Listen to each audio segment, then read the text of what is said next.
Amazing afternoon. Buenos tardes. It's bitbudha back again with another episode of the Blacks in Cybersecurity podcast. And today we have Amara Morris, who is a information security specialist, right? And he has a whole slew of experience.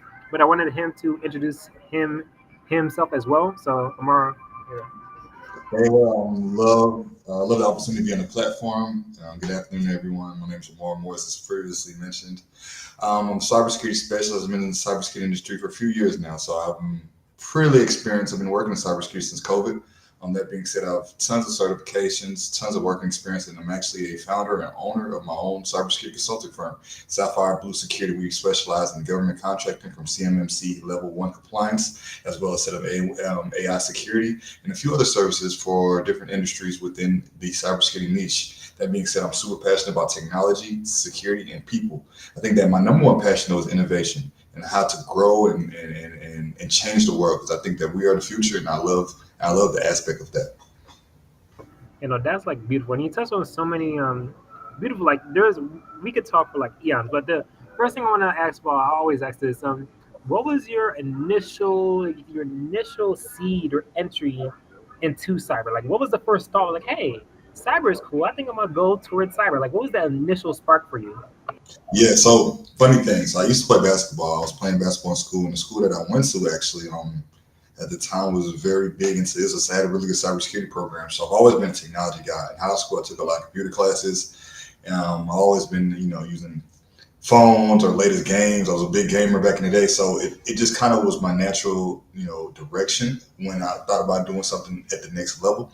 That being said, I didn't think that was when I thought about cybersecurity. I thought the whole red team aspect. So I thought I was going to fall in and be a professional hacker. And of course, I have some pretty good skills. I have a lot of tools. Man, I can show you a Flipper Zero, which is get more into it's a mobile hacking device. I have Wi-Fi adapters. I have a lot of hacking devices, and I do a lot of application security testing. But I say all that to say because that's what I thought I was getting into, but I learned more of the blue team and defense side, and as my career grew, and that's where the directions took me. So that being said, I initially was playing ball and majoring in college, and didn't know at the time that my life was going to become this. So it's kind of interesting how everything works out though. And that's an interesting transition because I feel like a lot of my family and friends like it's like basketball and sports was like their main thing, right? But the thing is like in it's possible. Of course, it's like possible if people are really like talented, right? But the amount of money you will get and if you'll get in is kind of like you got to be really, really good, right? And the thing about cyber, you have to be really good as well. But it also the pay is like stable too. Because I remember this one lady, she was saying that a lot of tech people, if they've been in the industry a while, they make more money than actual athletes, right? So this is interesting seeing like the game switch, right? Like the kind of focal point switch. So it's interesting to see you over here as well. And I also wanted to ask you about this is like a personal question. So like everyone, not everyone, but a good chunk of my coworkers, they're working on CMMC stuff, right? And I have this other sister in Virginia who I'm actually going to link you with. She's working on CMMC too, right? But for people who don't know, and for me as well, what is if you could explain CMMC in like a simple way to like someone who's like new to the cyberspace? Yeah, so CMC is cybersecurity maturity model compliance. It just basically regulates the level of security that your business holds. I think every business can be level one CMMC compliant. That being said, to become level one CMMC compliant is just stating that you have specific encryption rules on all devices, that you set up monitoring and logging for all services, and a few other security techniques that are very simple but essential for a secure environment. So to shorten everything, CMMC one or CMMC compliant is just making sure that your business is compliant to a certain cybersecurity standard, and it's fairly reasonable to set up. But there are some things that you have to go through to make sure that you get there. No, yeah, that was very kind of like concise. I appreciate it. So if I'm a business owner, right? Say I'm a business owner. I got like 50 employees. I work in like I have a massage parlor, like just random stuff, right? What type of companies need CMMC or what kind type of companies are mandated to and like what is the benefit, right? If I'm like a business owner, like what's the benefit of going through with this whole fancy CMMC stuff? Like why is it important and what companies is it mandated for the most? Well, okay, so CMMC compliant is definitely good for basic cybersecurity hygiene. I think that every business can do it and every business should. Now, necessarily, if you do have a nail polish parlor or you have a hair salon, maybe that might necessarily be your contract, but the positive of being CMMC level one compliant is you open up a lot of doors from working with the government. So you're eligible for DoD contracts. You have an enhanced security posture, and it opens a lot more business. So maybe not necessarily retail, but industries like finance, healthcare, um, things that host PI and sensitive data. It's super important because that opens up clients and opportunities for bigger entities. Because if another entity sees that you're certified from CMMC level, then it's like, okay, well, these guys are serious from a cybersecurity standpoint. They have basic hygiene, basic tech hygiene, and they have the technology resources that we can use and to do business and grow. So it's really good if you want to grow your business, especially if you're working with the government. Okay, no, yeah, that makes like perfect sense. So if I have if I have a lot of clients or customers and I have a lot of their personal data, right? But I also want to work with the government. CMMC is kind of a way to kind of gradually lead me towards that path. So that makes a ton of sense. And besides CMMC, like what other certifications do people usually get to go lean into the government side? Because like I'm just now learning about the CMMC stuff, but what other certifications do organizations need to get to like lean towards that side? There's a few different qualifications. Now there's individual certifications as well as organization certifications. From a big standpoint, CMMC is the big one that I focus on, but there are a few other ones. You can focus on NIST, which it may not necessarily be certification based. So there's NIST, there's ISO, there's PCI, there's CIS controls. There's a lot of different certifications, a lot of different governance bodies that make sure that organizations are secure. That being said, making sure that you follow and abide by those regulations is super important. But it's it's not only that it's important; it helps business and helps growth and it helps technology. Because I've been part of teams that have been hit with ransomware before, and I don't know. Just to give the crowd a little background on what ransomware is. Ransomware is when a malicious entity reaches out to gets contact with a specific system, takes control of the system, and locks down information and forces you to pay a ransom or asks you to pay a ransom in exchange for the information back. So if you ever get to that situation, you're in hot water because even if you do hypothetically get your information back, your data is now jeopardized. There's a huge litigation process, and worse than everything is brand reputation. Because who's going to trust a company who's been hit before? You're going to have to rebuild a lot of relationships.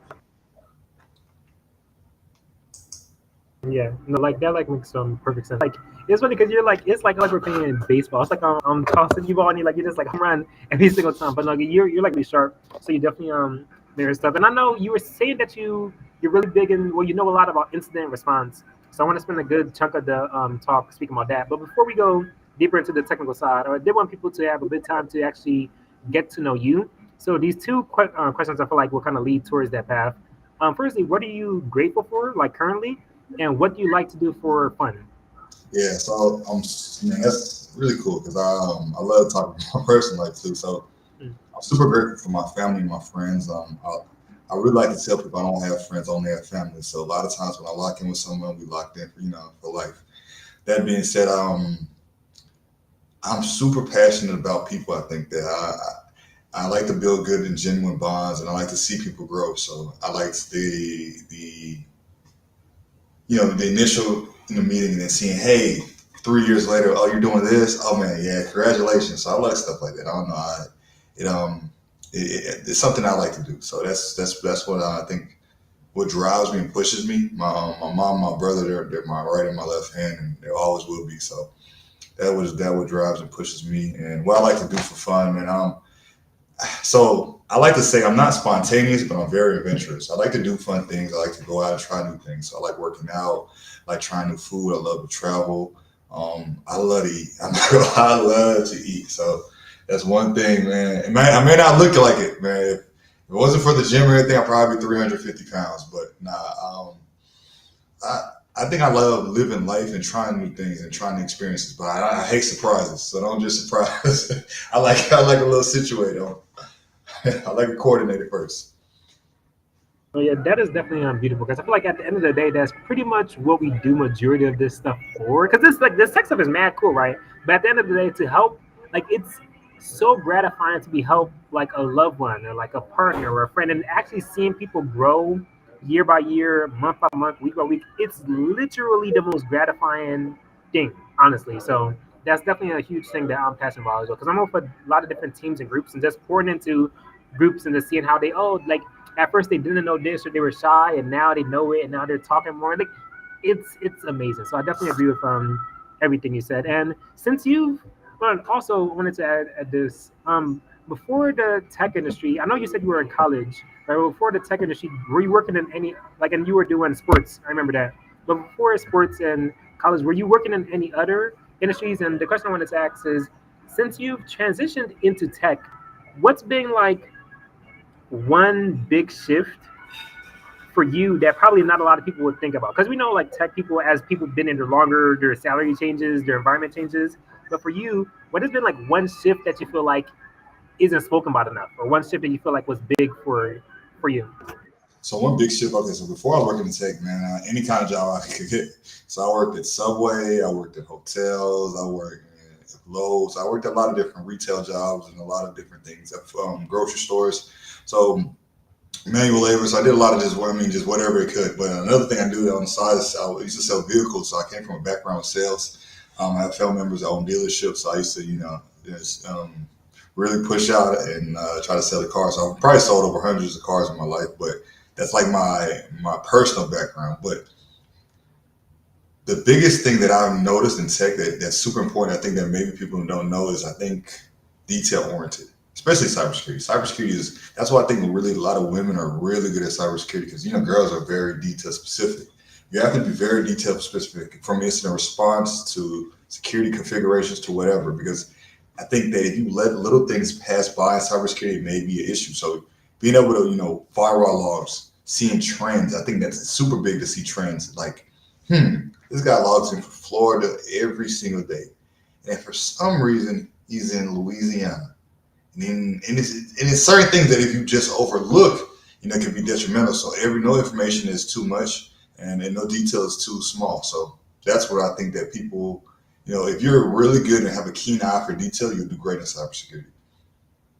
Yeah, detail is major, and I can't even understate how important it is. But I also feel like that's why some people are naturally drawn towards cyber anyway, because like their mind already thinks like that. They're already scraping this and scraping that, and like trying to investigate this and investigate that. So that energy definitely does translate in this cyberspace. And I have done sales as well, and like the door sales, cold calling, network marketing. Like I've done all types of sales. So that's I don't speak about that much at all, really, but that has actually helped me tremendously. Like just being able to speak to people, join meetings, like smile, ask questions, team build, leadership, like all of those things. They definitely transfer to the cyberspace as well. So for the people who are in the other industry, always think about like what skills am I learning in my current role that I could pivot into cyber because that's like huge.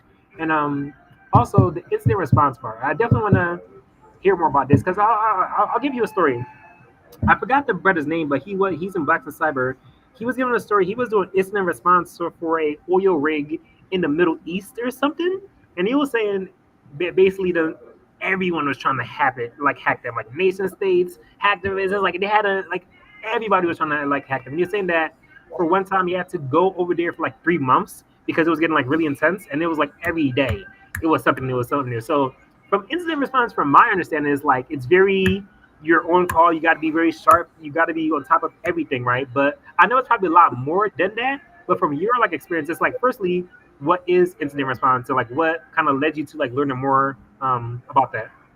Yeah, so I had a really good CISO that I worked with in the past, and one thing that he really taught me and made me realize is that whenever there's an incident, I think you have to be very, very diligent. But not only diligent, you have to be, and I don't like to use this word, but you have to be aggressive. And when I say aggressive, I mean not destructive, but combative. So, for example, hypothetically, let's see there's something going on a specific server. There's unrecognized login. The first thing that you need to do, you need to be, take it seriously. Every situation is serious. I know the false positives are annoying, but what's worse than a false positive is a false negative.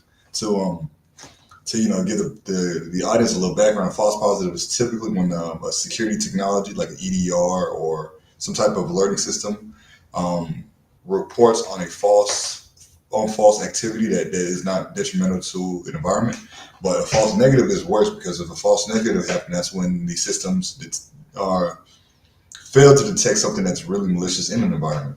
So that being said, a false positive, a false negative happens and you're not on it. So you see a unauthorized access, if you see a suspicious sign in, if you see a email compromise, if you don't act on that immediately, that may be cause detrimental because once a sophisticated, like you said, an APT, a nation state, once those guys get a foothold in an environment, they can disrupt information for a while. I mean, they can laterally move to different devices in the network.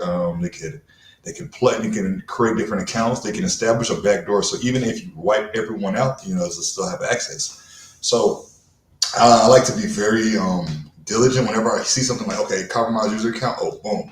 First thing, there's a typical process that I follow. First thing is we lock up the user account and we make sure that all passwords are removed, passwords are changed, and there's no access to the account.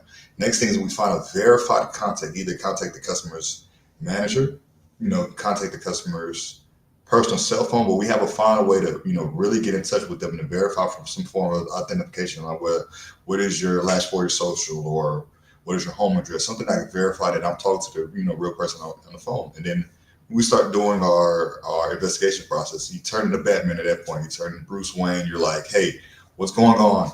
Did you sign in from, I know you live in, Miami, Florida. Did you sign in from Tampa, Florida today?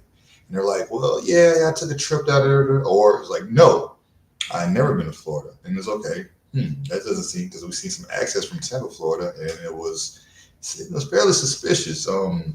Did you use an iPad? Or like, no, I don't use any iPad. I only use my work computer. It's like, okay.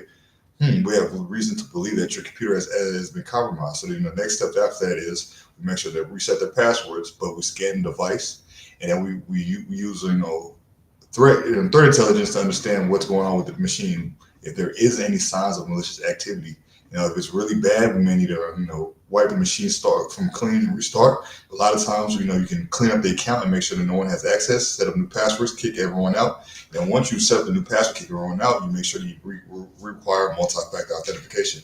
Things like that are very, very important, but that's like a little bit of my process for the incident response standpoint. I know that gave you a long little diatribe there, but I just like to be super, super, super detailed when it comes to that and super, super diligent.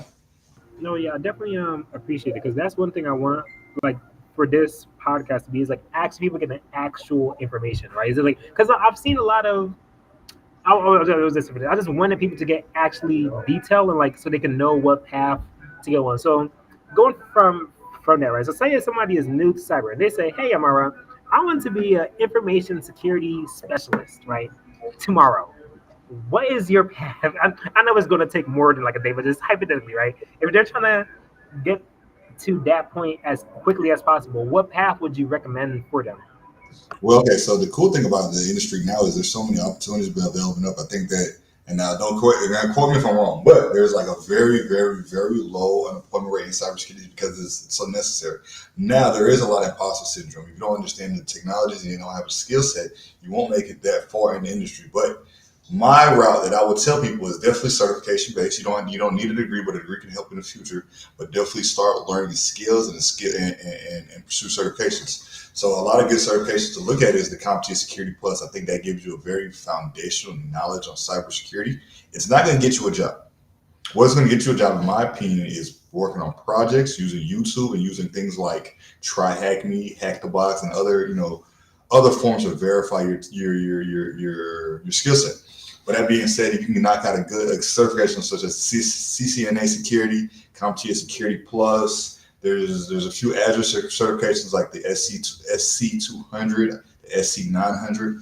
Those are all specialties in security. The AWS security specialist. Those are a lot of things that can help you get in the door because once you build that knowledge and you can show that you can do it through a certification as well as working on projects and getting in. You may not get a specific security level role, but that will get you an entry level into system administration or cloud engineering or cloud support.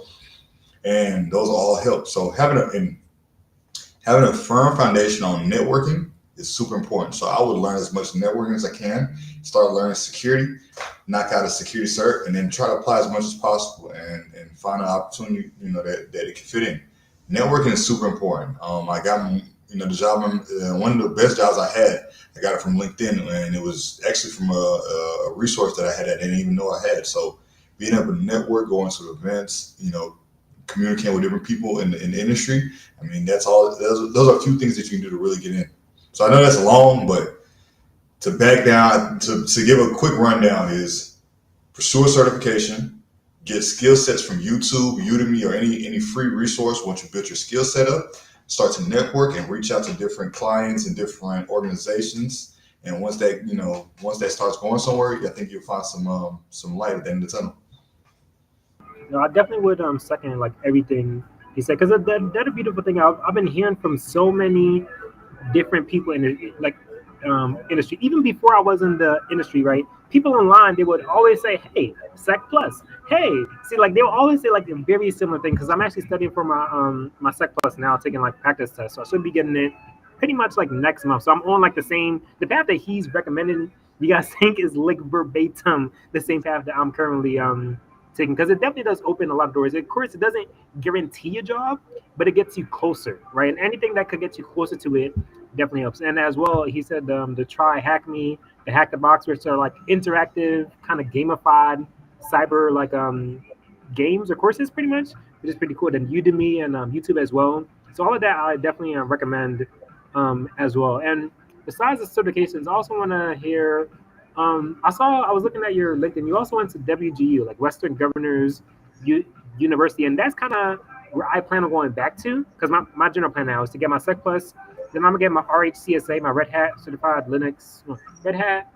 System Administrator, because I plan to like lean more into like the Linux side of things, and then add like after that I plan to go to WGU for my bachelor's and master's. But for you, what was the impetus or what was the motivation to go back to school or even to like go to school for that stuff in like general?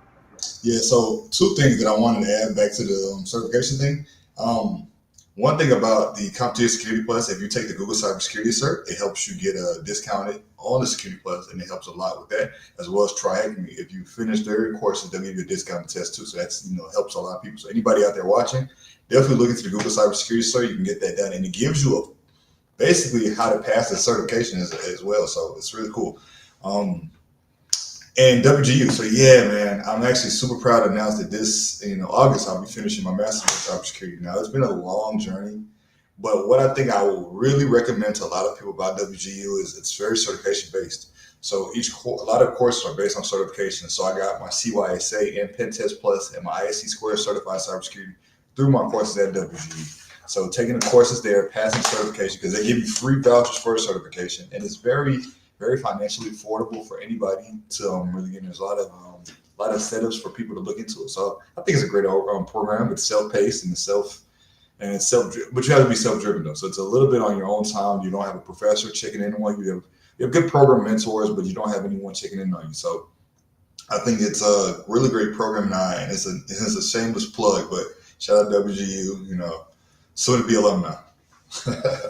That's like beautiful to hear because it's so interesting. Especially as I meet new people in the cyber industry, it's like everyone is so motivated to me as well. Because I'm like, oh, everyone is kind of like certifications and college and this and the third is so motivating to see. So I'm definitely proud of you for like going on that journey. Because the other thing is, even me, it's actually quite weird. I'm even speaking about college at all. Because if you spoke to me 2 years ago, I would say, no, college is a scam. Like, why would you ever go? Why would you waste so much money? But then, as I got deeper into cyber and as I got deeper into like the governmental side of things, I'm like, oh shoot, like these people actually still care. Like these people over here, like they actually still care about this stuff. And WGU is just kind of, it's not a traditional college where you're there for 4 years on site, 80K in debt. No, it's like you do it by it's self-paced. It's under 10K, I believe, right?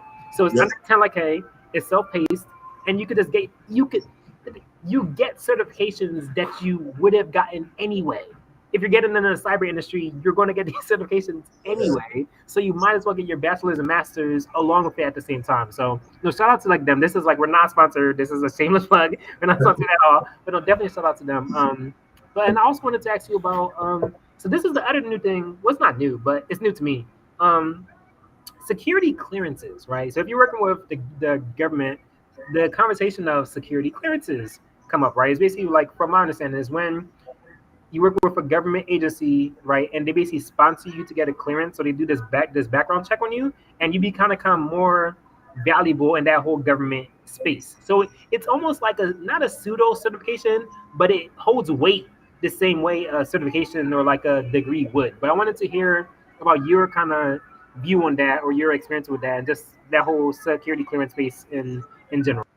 Yeah, so security clearances are awesome. I don't have a security clearance myself, I'll be honest with you, but they're super great for your career. So I know that if you get any specific job that can sponsor it, it's the best way because what it does, it just verifies who you are from your identity standpoint, and they do their research. Because I have a few people, a few buddies, a few friends that have security clearances. They'll ask you a little bit more. So there's different levels. There's secret, there's top secret, and there's top secret with a polygraph. And so they'll really, do their research on you, where you're from, where you say, where you've lived for the last few years, where you've traveled to, things that, anything in your specific background. Now, it helps open doors because the government, some agencies in the government require you to have verification to access those documents, but there's public and there's a public trust as well. So yeah, anybody who has there's a good website, it's called usajobs.com .gov. Quote me if I'm wrong, actually make sure I give you the right plug. But what's really good about it is that if you find the right job, they'll be able to sponsor you. And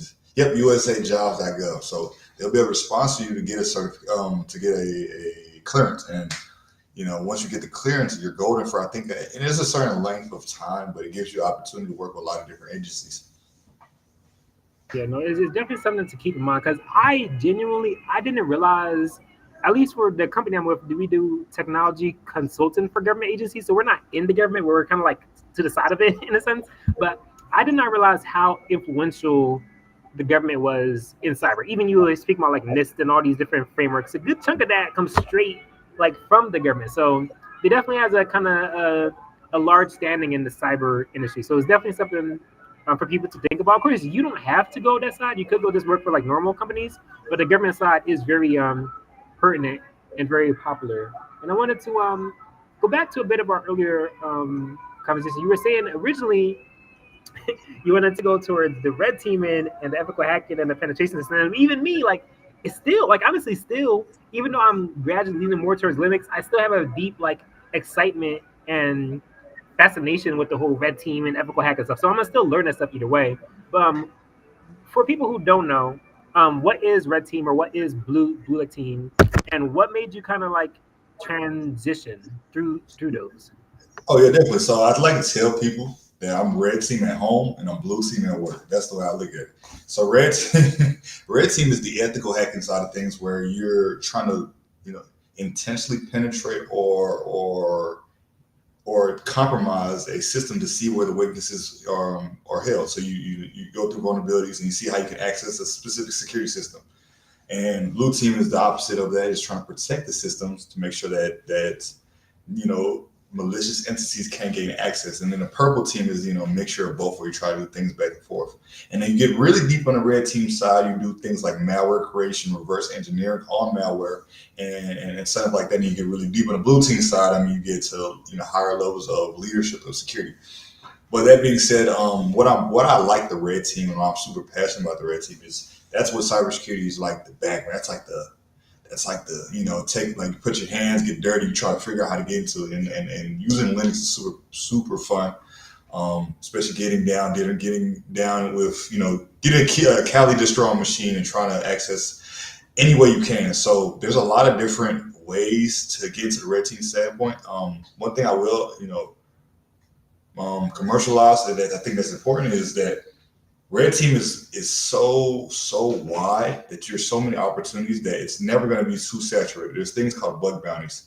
And I don't know if the crowd knows or you're familiar with bug bounties, but bug bounties are basically programs that companies incentivize individuals to pursue. So there's a lot of good different organizations like BugCrowd and HackerOne, which you can log on and you can see the list of acceptable domains that you can attack yourself.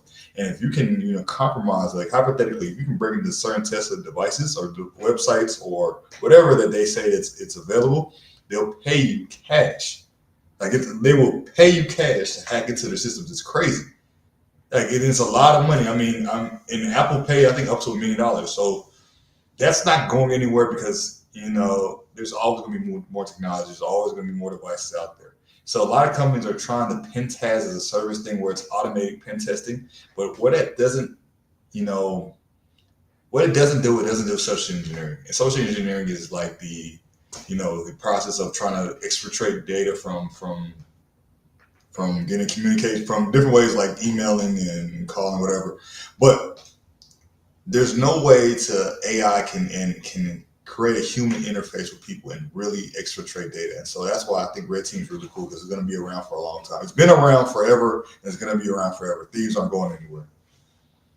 Yeah, Red Team is like super like fascinating, and also like the bug bounty stuff is fascinating as well. To me, bug bounty is like freelance penetration testing, almost like that's almost how I see it, generally, because it's like they're doing similar things to what a penetration tester would do, just doing it on their free like time. And if they find a bug, they get money. If they don't, it's like nada. So it's pretty like interesting stuff because those skill sets are very valuable in like general. And I also wanted to ask, in your day-to-day life, right? So what does your day-to-day look like currently as an information security specialist, right? What is your day-to-day? So when you wake up, like what time you wake up, like what do you be doing at work? Like how is it for you currently, your day-to-day? Like Yeah. work. Yeah. My day to day is pretty interesting. So I wake up, typically log on to our systems. I have a few projects that I work on for a few organizations. That being said, I also have a lot of learning and monitoring that I do for our specific organization. So I make sure that from a security standpoint, that all our organizations are set up, and then what I can then do in the future to make sure that we don't have any compromise. If there's anything that hops in, like any type of malicious activity, like I said earlier, I jump on it straight, put everything to the side, and work on that. So my daily composes of securing and building more security technology for various organizations, as well as monitoring, alerting, and reviewing information for multiple organizations to make sure they're secure. And then after that, I like to reach out to different organizations to build my business and clientele. So I go from SOC analyst early in the morning to maybe half the way, and then from halfway through, and I'm an engineer trying to build, engineer/architect, and then afterwards I'm CISO. I'm like CEO, like here. I'm trying. These are services I offer. How can I help you? And then I try to set up meetings with them. Of course, I have meetings throughout the day, like, hey, pocket slots or whatever. And that's how my day is pretty much structured. I have different hats. I have SOC, engineer, and CISO. Wow, that sounds so cool. It's like you're at three levels of like the organizational pyramid at the same time. Because that's what I was going to ask you as well. Because all the stuff you're speaking about, I was like, what is the difference between that and a SOC analyst? Like when you're speaking about incident response, because I was with this organization called Cybernet Labs, right? And they groomed us to be SOC analysts. So we learned Q like radar, Proofpoint, Sentinel-1. Then we would put the tickets in Jira and send it to the other team, and put the tickets in Hive, send it to the other team, right? So I know a little bit of what the SOC analysts do, but for you on the day, like what tools are like your main tools? Like what are your tools? It's like every single day I have to use this like SIEM or this IP, well, SIEM security. Oh, I forgot security information event management, right? And then IDS, intrusion detection system, IPS, intrusion prevention. Like what tools or systems do you use like every single day? Like you have to use. Yeah, so me personally, I'm big in the Windows into the Windows stack. So there's a lot of Microsoft Azure, a lot of Sentinel, a lot of Microsoft Defender. I think those are big, and then as well as 365. So a lot of email. We use 365 email gateway. I have worked with Sentinel-1. I've used CrowdStrike. I've used Arctic Wolf. I've used Sentinel-1. I've used Proofpoint. Proofpoint's really cool. I really like Proofpoint. But those are the three stacks that I typically. I'm on the Microsoft side, so I do a lot of things in Microsoft environments. I try to provide Microsoft consulting services, but I think that a good technician doesn't really rely on the tools because most of the tools don't show the most same information. It's how you interpret it and how you break it down. So, but yeah, I like to use those are the tools that I use and I try to make the most of them.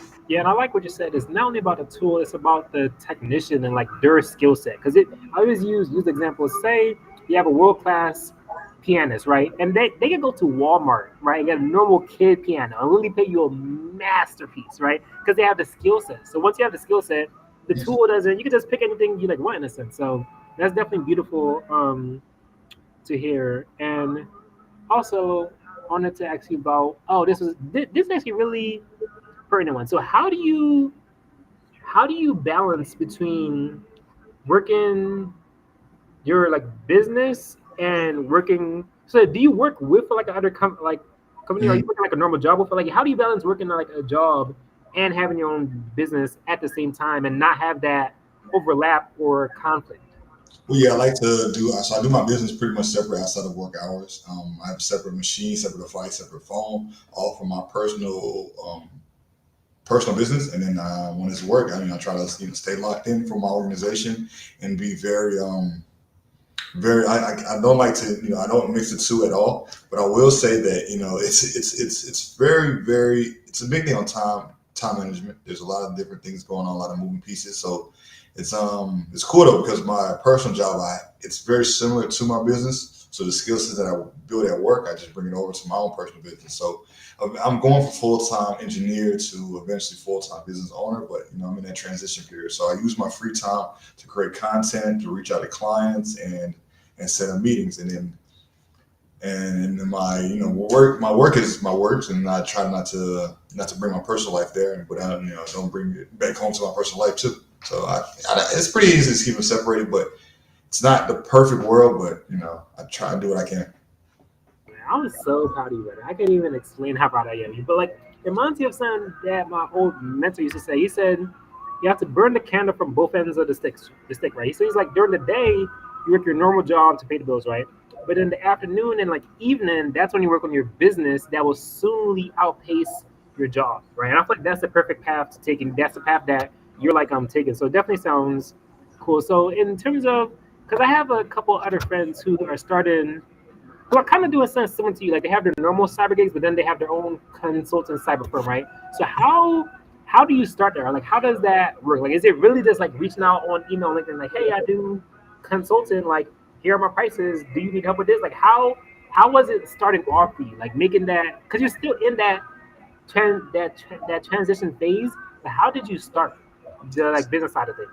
So what was really cool is there's a nonprofit organization called Apara. What Apara does, it provides tech resources for organizations that can't afford it from a financial standpoint, especially in the North Carolina area. So at first, I didn't make a profit. I was actually doing a lot of work for a lot of organizations for free. So I was doing a lot of consulting saying, hey, you can't afford this, but hey, I can show you how to secure your environment. And that gave me really good reputation. And one thing led to another. Now, eventually got my first client. So that was what got me indoor, just working with nonprofits. It was churches, there were organizations, food drives, a lot of different organizations that didn't have any type of IT structure at all. And I'm like, hey, you guys have 365. This is what I can do to help you set up your 365 more secure. And once you bring value to an organization, they want to keep you around. And so that's how I got into it myself. Now, I didn't turn a profit for a while. I'm still building my business, but it's it was a little harder than it's not as easy as it makes it seem. So I did. There's a lot of harder days, but I'm going, and Sapphire Blue is going to be big one day. And it really takes a lot of not only skill, but it takes discipline and it takes passion to like keep going in that even when there's not a profit. And I feel like that's probably the hardest part for like entrepreneurs and business owners in general. Because I think people think like, oh, I'm just gonna start a business and I'm rich. No, it does not it does not work that way. It literally takes like months, years and years and years building up things until you see like the feedback and the profit from it. So that's definitely a lot of respect for you on that journey. And I also wanted to ask, did you have any like mentors on your journey, or did you have any like inspirations, or even now, like who is your biggest like tech in like inspiration or influencer or mentor or coach? Like who have been the people that have poured into you on your like journey? Man, so there's a lot of people that follow on YouTube, but there's a lot of personal people that I have. Met one guy that I work with, and man, he's been a mentor ever since I met him. So I think that if you want to grow in any space, a mentor is essential, So I have a few mentors that I really confide in a lot. I reach out to them as much as possible. Like, hey, what do you think about doing this? What do you think about this? And especially in our community, people, I think there's a gateway to get into tech. There's not. I hope one day I can be a mentor to someone and teach people that, like, man, just because of we're from a certain demographic doesn't mean there's not opportunities. I mean, this is anybody can get in tech and anybody can thrive in tech, and I want to see more representation of our demographic and our community in technology. So, man, I have mentors, and I hope one day to be a mentor. So I think that's super important. But YouTube, I mean, a lot of people on YouTube are giving me inspiration. I mean, I watch videos all the time. I'm always looking at different Instagram people. There's a lot of different cool people, and I try to go to conferences as much as possible too. So it really get my brand out there and really meet more people. That's like beautiful because they say what they say. They say that you're the sum of the five people you spend the most time with. So if you really want to like go a certain area or path, it's smartest to, regardless of if it's tech or this part of tech or this part of cyber, regardless of what it is, it's finding other people who are doing it right and like really. Another thing is reach out. I feel like I saw a post about this yesterday. And I feel like I got to speak on that as well. People want to help people. Like I don't know what is this idea.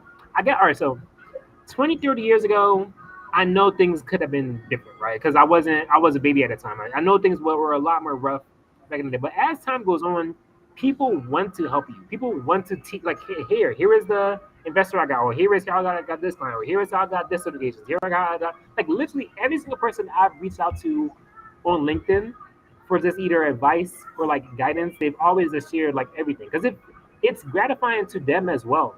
I don't think anyone gains anything from being like selfish and mean, like, oh, I know this and you can't know this. Like, no, we're all here to learn and grow and evolve together. Um, like quick shout out. I want to give a shout out to the Stats on Stats podcast because they're this other podcast. These sisters out in Tampa, right? And I was asking them for like advice. I'm like, hey, how are you? Like, how is this starting your podcast? And they literally just share it as much as they can with me, and I have a meeting with them soon. So regardless of what you're doing, just reach out to people who are doing it. Like, and don't be shy, because you're probably losing or missing a lot of blessings thinking, oh, people aren't going to be this way, aren't going to be this, but you won't know until you try, right? Closed mouths don't get like fed, but no, like mentors are definitely super important. Coaches are definitely super important. Like all of those people are definitely super, super important. And I wanted to know about so say Amara, it's like next year, 2026, July 27th, right? 2026. Where do you see yourself? Right? Like, what do you have planned for like this year? Like, what are your major focal points? Definitely. Well, two things to finish on the back topic. One thing, I really appreciate you. I love this platform. You're helping a lot of people and you're showing a lot of platforms. So you're doing it, you're doing good work, man. So, man, whenever, I love to see stuff like this because there's not, like you said, P, if you want to help somebody, you want to help somebody. And if people out there want to help people, and in a community like this, it just makes, the work a better place. So, and keep up the good work. Where I see myself in 1 year, yeah, man, I'm super excited to be to continue to grow my business. I want to be a little bit better of a technician, a bit of an engineer, but of course, grow my business. There's a few certifications that I really want to knock out the way. The CISSP is something that's on my bucket list. I'm going to knock it out. But from a business standpoint, I want to be more of an industry leader. I want to start to really solidify more clients. I want to start hiring people. So hopefully, if anybody's out there looking for a job, we will be hiring soon. So be on the lookout for that. I'll start reaching out as soon as possible. So definitely looking to begin the hiring process. Hopefully a year now, I have a smaller team and we'll continue to grow my organization. No, that's definitely cool. Because firstly, the CISSP, I feel like we got to speak about that for a good chunk of time. I've literally heard several people I've heard, they've cried literal tears getting the CISSP. Like, they say it's rough. Like, even the way that they described it like as you go on, the questions get more abstract and more difficult as the test goes on. And I'm like, how do you even create an exam like that? Yeah, I want you to speak more about this because I feel like that's a very, I would say, like fairly high like level cert in like the cyber industry that a lot of people speak about. But it's like give it like a minute or two more. Just like tell people what it is and like the value that you will get from it, right? Because you are like studying it for it. You are about to get it yourself. So like what motivated you to even get an other certification? Because I was looking at your LinkedIn, I'm like, damn, this guy has a lot of certifications, and now you're getting like other certifications. So what if you are in the industry already and you're still getting certifications, right? What is that motivation for you? Well, the one thing about CISSP is it's the certification of Certified Information Systems Security Professional practitioner, and excuse me, professional. But why it's so important is that a lot of it's kind of like the cap off for a lot of certifications in the industry. It really shows a deep and strong knowledge of cybersecurity, and I think that once you get it, once you put that on your resume, because there's a few things that you have to pass. Because even if you pass the test, you have to get sponsored, and you have to show 5 years of working experience in the in the domains that they require.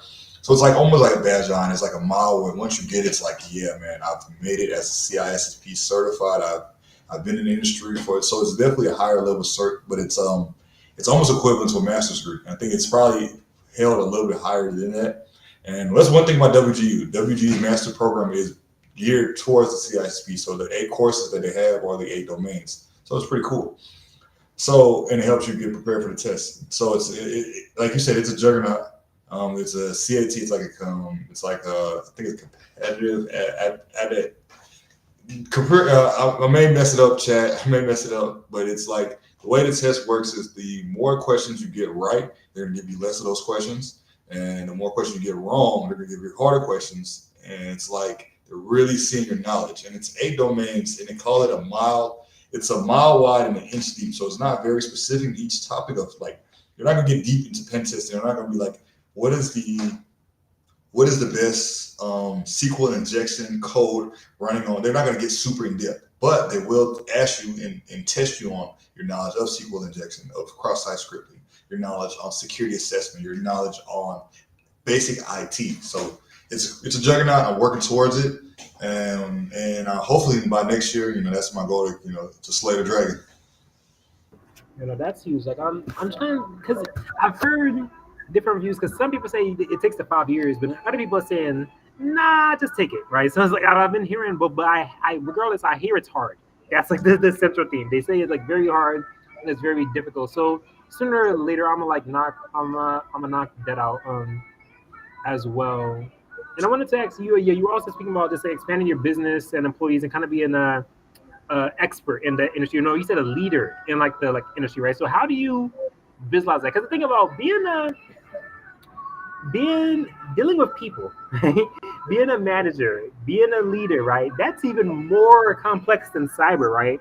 So how do you feel like you will manage your having this employee here or this employee here? How do you think you're gonna structure it? Because this is something I think about often because I'm in a lot of organizations and I have a lot of different managers and leaders. So I always study and try to reverse engineer what is this manager doing that I like, or what is this leader doing that I do like or don't like, right? So I always like studying leaders to see how they do things. But yourself, like, how do you see yourself leading your team in like the future, and what are you doing to kind of prep yourself from that? Because I just feel like that's something that people gotta like actually study for. Like it's something like you actually gotta read the what is it called, the 21 irrefutable laws of leadership or something. Like you got to start reading like these leadership books. How do you think you will manage that, or what experience do you have with that? So leadership is a whole different thing, and you're right. I'm still learning how to be a better leader, not just in business, but in my day-to-day life. I've always looked at myself as a leader, but it's harder said. It's easier said than done. So I think one thing, like you said, reading is a lot. So definitely reading about different things outside of technology really grow. One of my favorite books is The 33 Strategies of War, and one of the strategies of war is putting yourself with your troops. So a good leader is going to put himself with the team. He's going to, get down in the trenches. He's going to get down and dirty, but he also knows how to delegate tasks to the team. So as I'm growing in my business, I think that that's going to be something that's going to be definitely a challenge, but I'm looking forward to it. But I'm looking for a lot of things remote because I think in the industry now everything can be done remote through VPN and secure connections, and then holding people accountable. I think that if I set my standard to myself in the way in the standard I set myself, I should try to set those same standards to the team because you're only as strong as your weakest link. So it's going to be a process. It's going to be challenging. I've never employed anybody before. I've had teams. I've had, been in leadership in different jobs, but I haven't employed anybody. So being able to, give them a fair wage as well as expect, fair expectations, but as well as treat them with respect and diligent and understand that life is important. That they may one day, God forbid, something happens and they can't be available. So being a team, being a good person, but also being a good leader is going to be a challenge. But I'm super super looking forward to that. I think it's going to be the next step in my journey. That's definitely beautiful. To hear. And it's beautiful that you're actually prepping it and thinking about it. Because a lot of times, well, not a lot of times, sometimes I feel like people are given roles or they're given responsibilities that energetically and in terms of their maturity and mentality, they actually weren't ready for, right? They were put in this role, right? But they actually don't have the kind of like, yeah, I like what you said about the what like one of the rules of war. You're saying a leader puts himself with his troops, right? And it's interesting because if you look at least from I know about the modern military, a lot of the higher ups they are under the front, they're like front lines, right? And to me, that is a sense it's a leader, but that's a different type of leader. But I always felt like what you are saying, like if I'm going out to war, I'm in the front. I'm throwing the first sword, I'm throwing the first knife, the first punch, like We in it to win it. So that's always how I see it. Even now I've been a part of a couple of different organizations and I've had like they call it mentor roles. It's really more so coach, right? I was a coach at Cybernet Labs and now Diversity Cyber Council for different teams. And I always, even though I don't have to do it, I'm literally in the meetings with everyone every single day.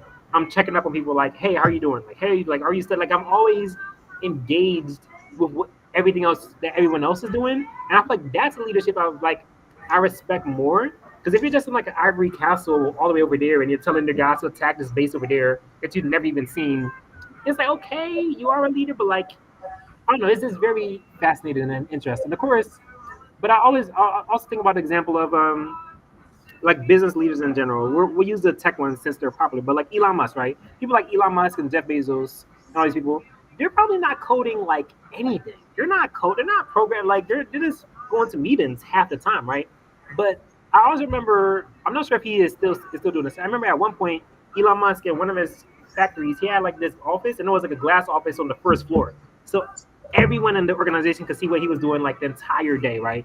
So I feel like that's a lot more motivation. Like, oh yeah, like the CEO is here. You see, like he's working with us. Like that's more motivating. Like, oh, I'll never see him, right? I never even seen that guy. So I think it's always important to be close with your like team either way. I definitely agree with that. And we have 10 minutes left, but I also wanted to see, um, are you deep into like the programming languages, and if so, which ones are your favorite? Which ones are your preferred? Yeah. So one thing I'll say back to the to finish on the leadership thing, we've all had bad leaders, and being around a bad leader, you learn like, hey, there's certain things that you want to do in leadership yourself. So I just like to treat everybody the way I would want to be treated, and I think that's one of the best signs. You can't tell people what to do. A lot of times you have to lead by example.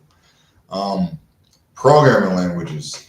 So I think cybersecurity, well, technology in general, programming is becoming very interesting because a lot of it is being automated with AI. So being able to, yeah, a lot of it is, but you still can't just automate something you don't understand it at all. Like PowerShell script, you write a PowerShell script through ChatGPT. If you don't understand it, there's no way to.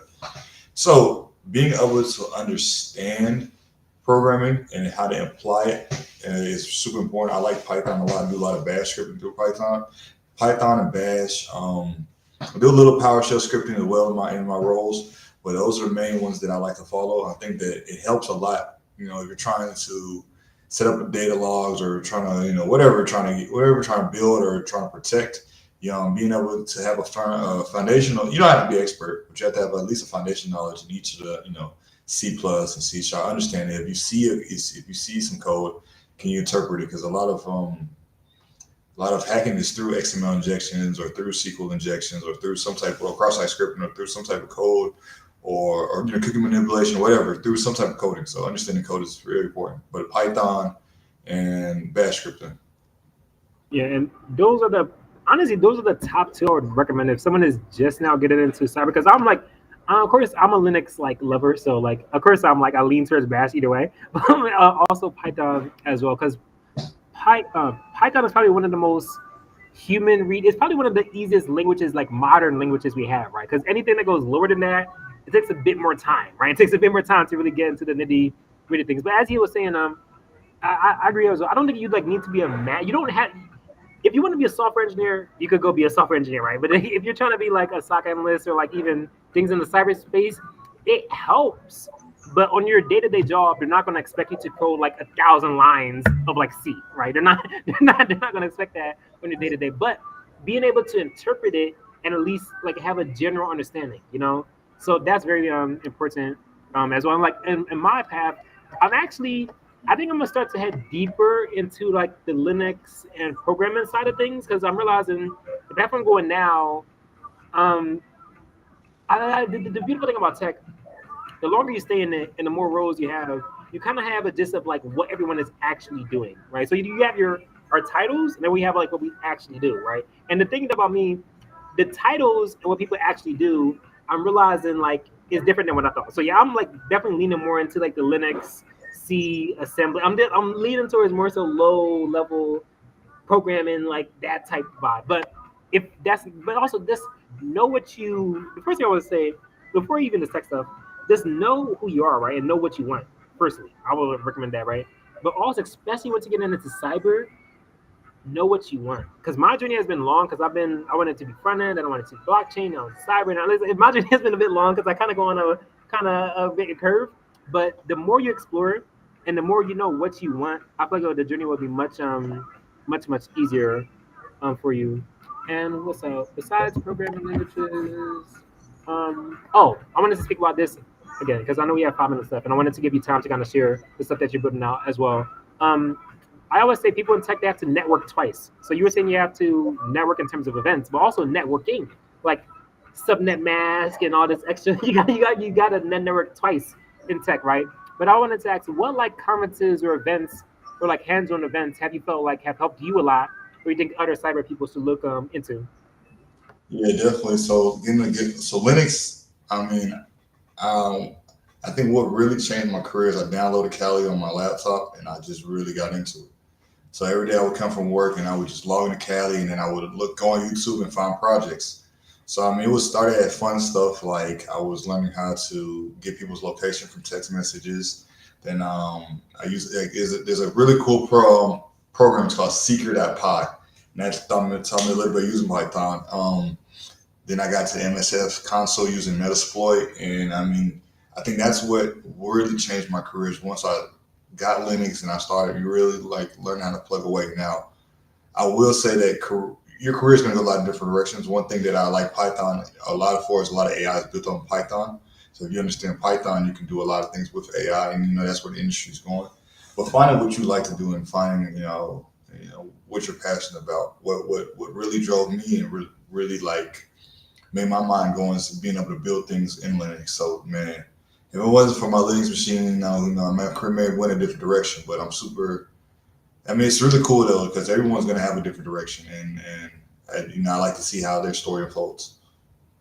Like I would say my journey parallels as well. Because honestly, once I first installed Ubuntu, right before I even tested out Kali, just Ubuntu, and then I was in the terminal, and after a while, I'm like, this is cool. Like honestly, like once I switched to Linux, it's like my tech world, like it like expanded like times 1,000. And honestly, like Linux is a good chunk of the reason I feel like I'm like even still going deeper in the tech industry because it made it so much more.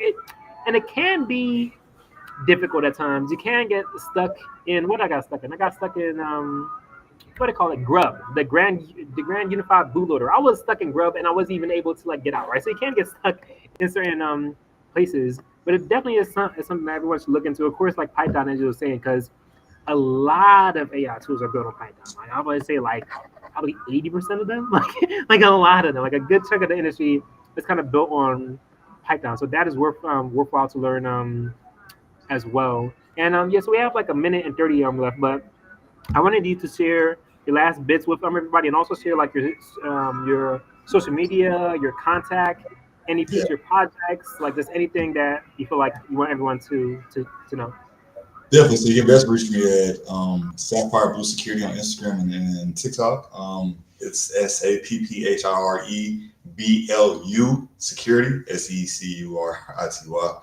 Um, Another way you can also reach me is bluesecurity.net. Website is up. We have hosting consulting and website creation, and I also have my personal information on Amara Morris. You can find me on LinkedIn. So I'm always around. I'm trying to grow in the industry, and you may see me on another. You may see me somewhere else. You're looking and talk. I like to tell people you're talking to the Black Bill Gates. So, nah. But all jokes aside, I'm super passionate about cybersecurity, and I'm continue to do the good work, Buddha, and keep reaching out to a lot of people out here, man. No, yeah, I definitely appreciate your time. You shared like a wealth of knowledge. Honestly, I feel like we just only scratched the surface. You know, every time after these podcasts, I'm like, bruh, we can literally talk for like 12 hours because cyber is so diverse and it's so vast. There's so many different things to talk about. But yeah, my name is bitbudha. You can find me on YouTube, bitbudha, GitHub, bitbudha, LinkedIn. I think yeah, my URL is bitbudha on there as well. But yeah, thank you all